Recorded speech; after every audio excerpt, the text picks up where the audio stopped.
Hello, my name is James and I'm a product specialist here at Marin Acura in Corte Madera, California. Today I'm going to show you how to change the ambient lighting in a 2019 Mercedes G550. So first we have to scroll over to Vehicle, select it, then figure out or go to Light Settings. Right here at the top is the ambient lighting. Click on that and then move the scroller over to the colors, and then you can change the ambient lighting that way.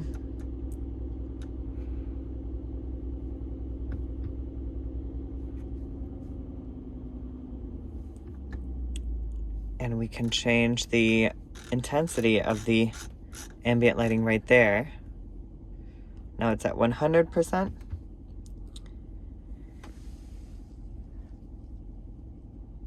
And now you can just press the back button to exit and save. And now the ambient lighting you can see there is green. Thank you for watching this tutorial. Bye-bye.